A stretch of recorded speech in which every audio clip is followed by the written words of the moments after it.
आज देखते हैं तरंगों के अध्यारोपण का सिद्धांत।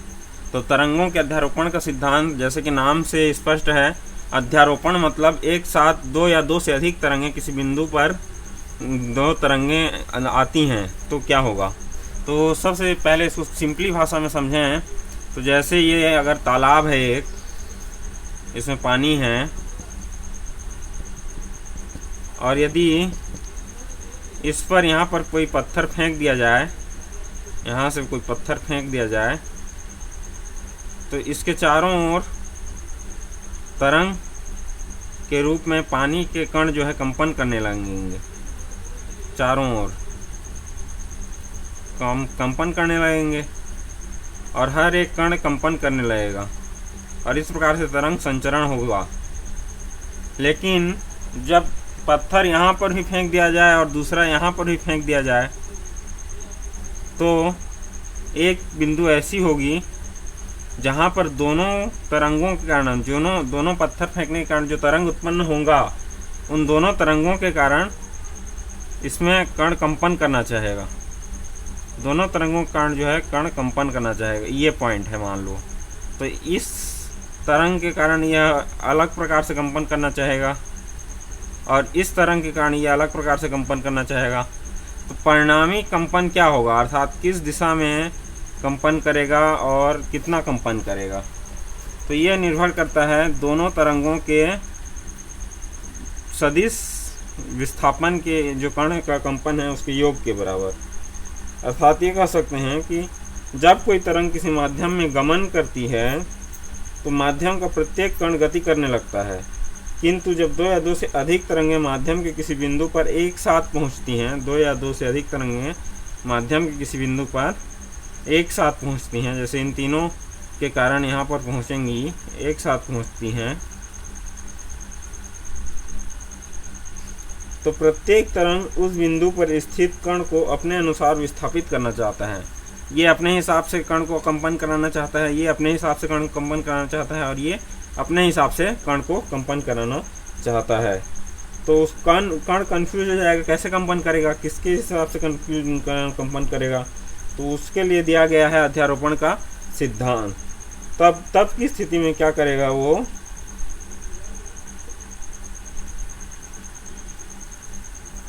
उस कण का जो परिणामी विस्थापन होगा प्रत्येक तरंग के कारण विस्थापन के सदिश योग के बराबर होगा। प्रत्येक तरंग के कारण जो विस्थापन होगा उस विस्थापन के सदिश योग के बराबर होगा। जैसे इसका कारण कण में विस्थापन S1 है, इसके कारण S2 है, इसके कारण S3 है, तो सदिश योग। तो इसमें जो कंपन होगा माना कि S, तो इन तीनों के इसमें जो विस्थापन होगा, कण का जो विस्थापन होगा वो इन तीनों के विस्थापन के सदिश योग के बराबर होगा। यही अध्यारोपण का सिद्धांत। सिर्फ दो या तीन नहीं, दो या दो से अधिक तरंगों का जो जिसको बोल सकते हैं, दो या दो से अधिक तरंगें माध्यम के किसी बिंदु पर यदि एक साथ पहुंचती हैं तो परिणामी विस्थापन उन तरंग द्वारा उत्पन्न अलग अलग विस्थापनों के सदिश योग के बराबर होता है। ठीक है, यह है तरंगों के अध्यारोपण का सिद्धांत। यदि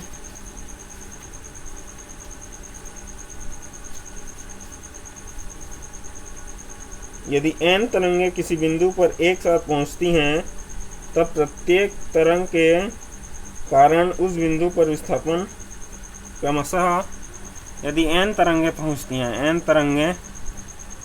पहुंचती हैं तो प्रत्येक तरंग के कारण विस्थापन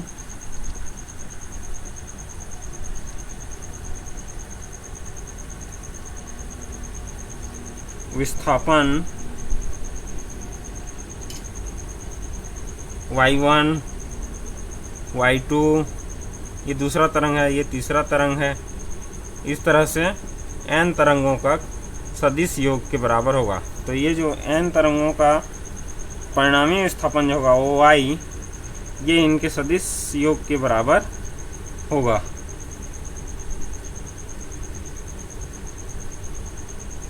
plus dash dash dash dash ये n तक जाएगा। अर्थात दो या दो से अधिक तरंगें किसी माध्यम में किसी बिंदु पर एक साथ पहुंचती हैं तो वह उन दोनों तरंगों के सदिश विस्थापन के योग के बराबर होगा। यही तरंगों के अध्यारोपण का सिद्धांत है। एक बार और रिवाइज कर लेते हैं, तरंग के अध्यारोपण का सिद्धांत क्या है।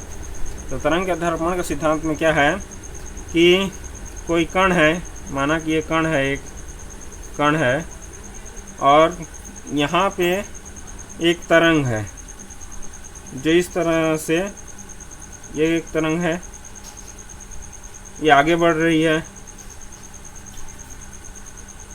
ये आगे बढ़ रही है। वैसे ही दूसरा तरंग यहाँ पर है।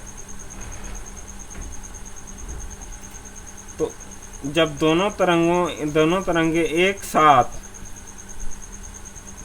इस बिंदु पर, इस वस्तु पर दोनों तरंगे एक साथ पहुँचती हैं तो ये कण किसके अनुसार कंपन करेगा, इस तरंग के अनुसार या इस तरंग के अनुसार। तो ये ना तो इस तरंग के अनुसार करेगा ना तो इस तरंग के अनुसार करेगा। ये दोनों तरंगों के परिणामी विस्थापन के सदिश योग के बराबर कंपन करेगा। अर्थात इसका परिणामी विस्थापन यदि S1 है और इसका S2 है तो परिणामी विस्थापन S equal to S1 plus S2 होगा। वहीं यदि इसको Y1 से रिप्रेजेंट करें, परिणामी विस्थापन Y1 है, ये Y2 है, तो परिणामी विस्थापन Y equal to Y1 plus Y2। इसी प्रकार से और भी बहुत सारे हों तो उन सब के सदिश योग के बराबर होगा। और यदि इन दोनों तरंगों की दिशाएं समान हो, मतलब यदि ये इसी दिशा में जा रहा है, कंपन कर रहा है, दूसरा तरंग भी इसी दिशा में कंपन कर रहा है, तो ये सदिश की जो आवश्यकता नहीं है, दोनों की दिशाएं समान है तो सीधे हम जोड़ सकते हैं। ठीक है, तो ये हो गया तरंगों के अध्यारोपण का सिद्धांत। आप क्या देखते हैं,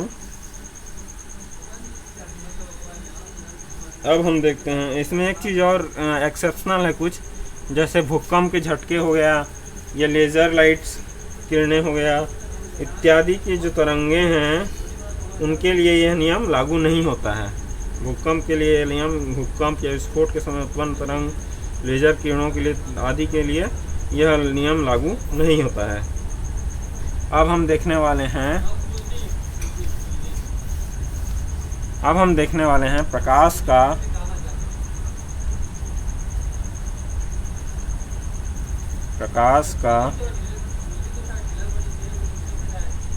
व्यतिकरण। तो प्रकाश का व्यतिकरण क्या है? प्रकाश का व्यतिकरण ये है कि जब समान आवृत्ति और लगभग समान आयाम की दो प्रकाश तरंगें किसी माध्यम में एक साथ एक ही दिशा में गमन करती हैं, अर्थात जैसे एक एग्जाम्पल से देखते हैं,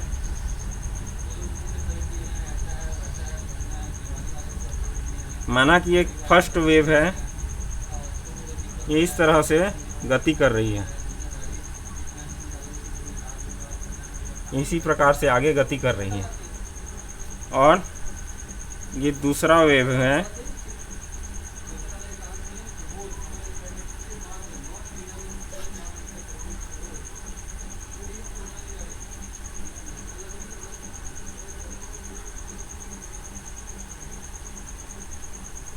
ये दूसरा वेव है,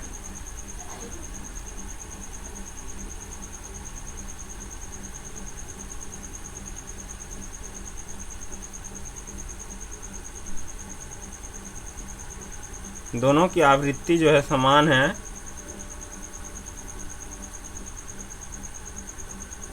आवृत्ति समान है कहने का मतलब एक पर्टिकुलर टाइम में वो उतना ही रोटेशन, उतना ही बार कंपन करता है, मतलब एक सेकंड में उनके द्वारा किए जाने वाले कंपन की संख्या एक समान है।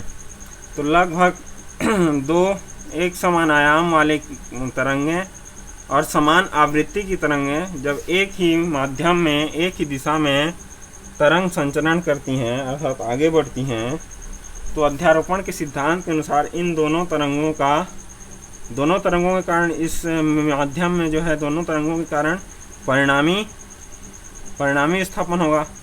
तो जिसका आयाम A1 है, मान लेते हैं इसका A1 है, इसका A2 है, तो इन दोनों का परिणामी विस्थापन सदिश विस्थापन होगा। तो जो नया तरंगे मिलेंगी उसका आयाम जो होगा वो इस प्रकार से होगा।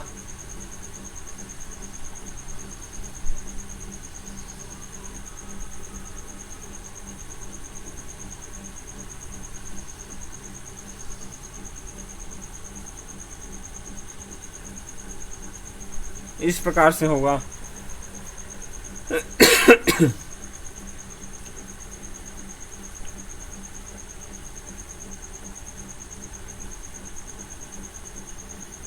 ठीक है, तो इसमें क्या समझना है, प्रकाश के व्यतिकरण में, व्यतिकरण क्या होता है, जब समान आवृत्ति, ये समान आवृत्ति हो गया, सारा का सारा यहाँ पे पॉइंट मैच कर रहा है तीनों का।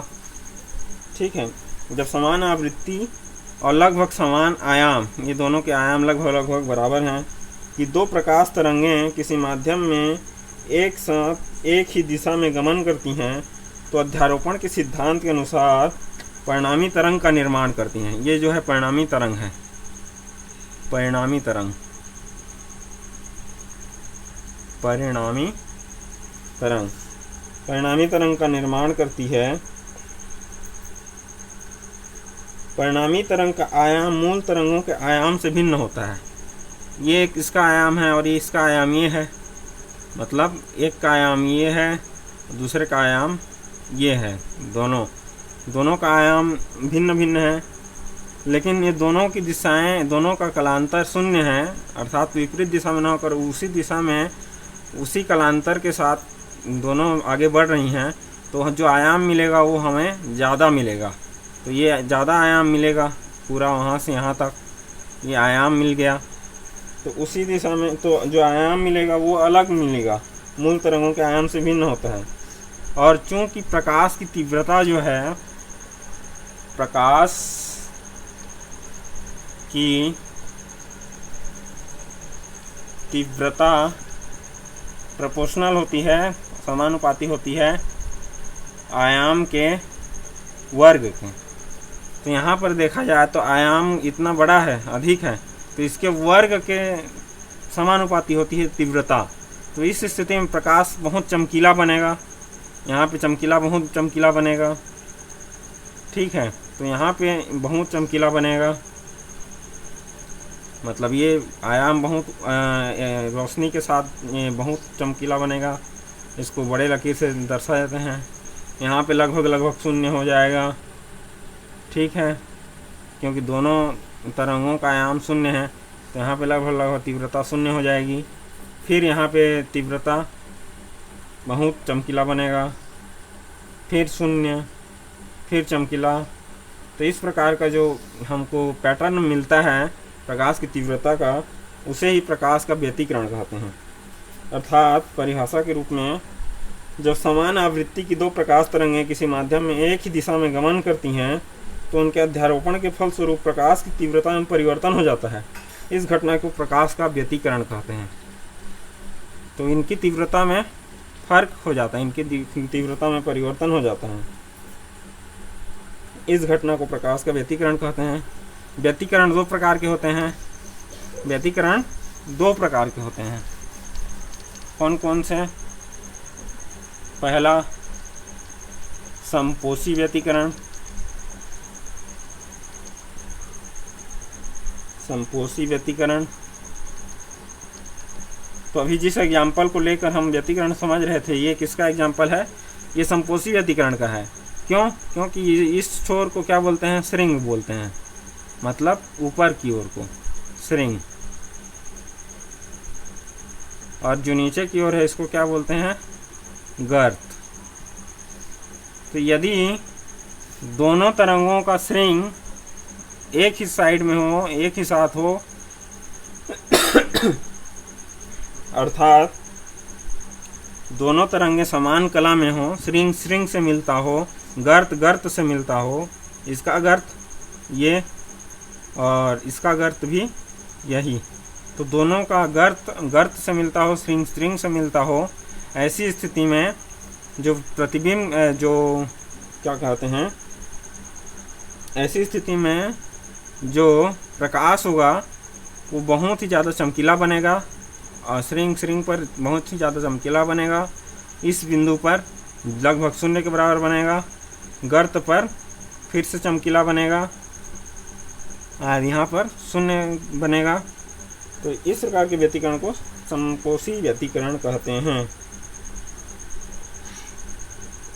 अर्थात उस बिंदु पर दोनों तरंगें एक दूसरे के आयाम के कारण, दोनों का आयाम एक साइड होने के कारण इनका आयाम काफ़ी बढ़ जाता है और प्रकाश की तीव्रता आयाम के वर्ग के समानुपाती होती है, इसलिए प्रकाश की तीव्रता भी बढ़ जाएगी। इस प्रकार के व्यतिकरण को समकोषी व्यतिकरण कहते हैं। दूसरा व्यतिकरण होता है विनाशी व्यतिकरण। विनाशी व्यतिकरण। तो विनाशी व्यतिकरण में क्या होता है, इसमें एक जो तरंग है वो इस प्रकार से संचरित हो रही है, लेकिन दूसरी तरंग इसके अपोजिट संचरित हो रही है। तो इन दोनों का जो इफेक्ट है, प्रभाव है, दोनों का एक साथ मिलकर यार हमको ये शून्य मिलेगा, शून्य व्यतिकरण के रूप में मिलेगा, शून्य प्रकाश के रूप में मिलेगा। अतः माध्यम के जिस बिंदु पर दोनों तरंगें विपरीत कला में मिलती हैं, ये श्रृंग है इसका और इसका ये गर्त है, इसका मतलब ये दोनों एक दूसरे के विपरीत कला में मिलती हैं। माध्यम के जिस बिंदु पर दोनों तरंगें विपरीत कला में मिलती हैं, अर्थात एक तरंग के श्रृंग पर दूसरी तरंग का गर्त या दूसरी तरंग के श्रृंग पर पहली तरंग का गर्त पड़ता है, उस बिंदु पर दोनों तरंगें एक दूसरे के प्रभाव को नष्ट कर देती हैं। अतः उस बिंदु पर प्रकाश की परिणामी तीव्रता न्यूनतम या शून्य होती है। इस प्रकार के व्यतिकरण को विनाशी व्यतिकरण कहते हैं। तो ये विनाशी व्यतिकरण का एग्जाम्पल है, फिगर है, इसको विनाशी व्यतिकरण कहते हैं। तो आज के लिए इतना ही। अब जानेंगे नेक्स्ट क्लास में इसका मैथमेटिकल एक्सप्रेशन की आयाम कितना है, परिणामी आयाम कितना है, परिणामी तीव्रता कैसे निकाली जाती है, क्या परिणामी तीव्रता दोनों के प्रकाश की तीव्रता से अधिक होती है या कम होती है, परिणामी आयाम कितना होता है। इन सारे सवालों के जवाब हम आगे आते जाएंगे, तब देखेंगे। Thank you for watching.